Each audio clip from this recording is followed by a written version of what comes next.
देखिए present perfect, present माने जो काम अभी जिसमें है लगा हो, परफेक्ट माने होता है चुका, यानी कि कोई काम अभी अभी आप कर चुके हैं, वो प्रेजेंट परफेक्ट कहलाता है। ठीक है, जैसे आप पढ़ चुके हैं, आप खाना खा चुके हैं, आप पानी पी चुके हैं, आप अपना काम कर चुके हैं। ठीक है, तो ये सब क्या कहलाता है? Present perfect. अब इसकी एक ख़ास बात ये है कि इसमें हेल्पिंग वर्ब दो ही लगते हैं जिनको आपको याद रखना है, या तो हैज़ लगेगा या हैव लगेगा। इसके अलावा कुछ भी इसमें नहीं लगेगा, ना इज़ एम आर, ना वॉज वर, ना डू दस डिड, ना कुछ। ठीक है, तो हैज़ या हैव में से एक चीज़ लगेगी और वर्ब की हमेशा थर्ड फॉर्म लगेगी। जैसे डू की थर्ड फॉर्म डन होती है, ईट की ईटन होती है, टेक की टेकन होती है, ये थर्ड फॉर्म है वो लगेगी।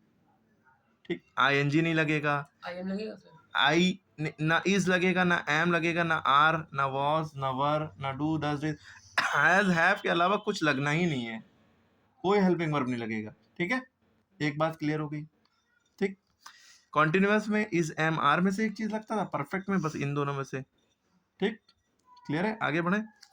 सबसे पहले, इससे भी पहले क्या होता है कि कोई काम करने वाला इंसान हो, सब्जेक्ट हो, किसी ने कोई काम किया, फिर उसके बाद इस या हेल्पिंग वर्ब हैव या वर्ब की थर्ड फॉर्म, उसके बाद फिर ऑब्जेक्ट। ठीक है, ये रूल बन जाता है। ठीक, अब जैसे मैंने खाना खा लिया है या मैं खाना खा चुका हूँ, तो ये कौन सा टेंस है? Present perfect.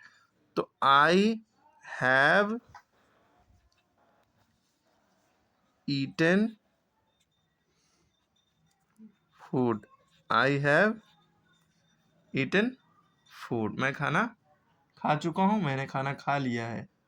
ठीक, तो आपने देखा इसमें हैव लगा है और ईट की थर्ड फॉर्म जो होती है ईटन वो लगी हुई है, और आई माने ये सब्जेक्ट हो गया, सब्जेक्ट उसे कहते हैं जो काम को करता है, और ऑब्जेक्ट ये होता है, भाई हैज या हैव में से एक चीज़ लग गई और वर्ब की थर्ड फॉर्म ईटन होगी। ऑब्जेक्ट ये होता है जो काम हुआ, क्या हुआ, क्या खाया, फूड खाया है, खाना खाया। ठीक है, या मैंने खाना खा लिया है, मैं खाना खा चुका हूँ। ठीक है, दोनों की इंग्लिश यही हो गई। ओके, तो अच्छा हैव ही क्यों लगा, हैज़ क्यों नहीं लगा? तो आपको ये याद रखना है, आई हो, वी हो, यू हो और दे हो, इन सबके साथ क्या लगता है? हैव लगता है। अगर सब्जेक्ट ये है तो हैव लगेगा, अगर सब्जेक्ट ये है, ही है, शी है, इट है, और कोई भी सिंगुलर है, कोई भी सिंगुलर चीज़ है, एक चीज़ है, क्या लगेगा? हैज़ लगेगा। क्लियर हो गई बात? इनमें से कुछ भी होगा, आई माने मैं, वी माने हम, यू माने तुम, दे माने वे, इन सबके साथ हैव ही लगे, कभी भी इनके साथ हैज़ नहीं लग सकता। ठीक, और कभी भी इनके साथ हैव नहीं लग सकता, ही, शी, इट, कोई भी सिंगुलर सब्जेक्ट। अच्छा, इनमें आई, वी, यू, दे है के अलावा जैसे बॉयज़ हो गया, ये प्लूरल है, बहुवचन है, तो इनमें भी हैव लगेगा। गर्ल्स हो गई, या दो लोग हैं, my father and my mother, ये सब प्लूरल हैं, तो इन सब के साथ हैव लगेगा। ठीक है, सिंगुलर में क्या जाता है, जैसे अ बॉय हो गया, अ गर्ल हो गई, अ फादर हो गया, माई फ्रेंड हो गया, माई फादर हो गया खाली, तो ये सब सिंगुलर हैं, इन सब के साथ क्या लगेगा? हैज़ लगेगा। क्लियर हो गई बात? ओके, कोई डाउट, कुछ पूछना, कुछ समझना? नहीं, ठीक है। अब जैसे उसने उसने पतंग उड़ाई, वो पतंग उड़ा चुका है, उसने पतंग उड़ाई है या वो पतंग उड़ा चुका है, तो उसने को और वो को दोनों को इंग्लिश होती ही।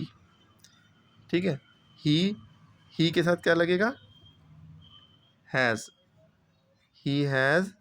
अब उड़ाना को फ्लाई कहते हैं, सेकेंड फॉर्म फ्ली होती है, हमें लगानी कौन सी है हमेशा परफेक्ट में? थर्ड फॉर्म, यानी कि थर्ड फॉर्म फ्लाई की होती है phloem. He has phloem kite, वो पतंग उड़ा चुका है, उसने पतंग उड़ाई है, और उसने पतंग उड़ा ली है या लिया है, कुछ भी। ठीक है, समझ में आ गया परफेक्ट का मामला?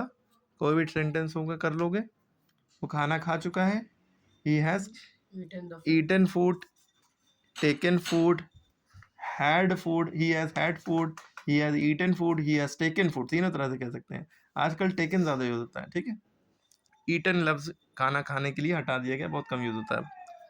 ठीक है। इसके अलावा बहुत सारी डिटेल्ड में चीज़ें हैं बताने के लिए, लेकिन इतना ज़्यादा डिटेल में नहीं बताएंगे, अभी इतना काफ़ी है। ठीक है, के साथ साथ जो है हम आपको कल लास्ट डे हमने ये बताया था प्रेजेंट कॉन्टिन्यूअस के बारे में ना, इसकी वीडियो पीछे पड़ी हुई है, देख लीजिएगा, बहुत अच्छी है। उसके पहले हमने ये टेंस, टाइप्स ऑफ टेंस बताए थे और forms of positive, negative, interrogative. ठीक।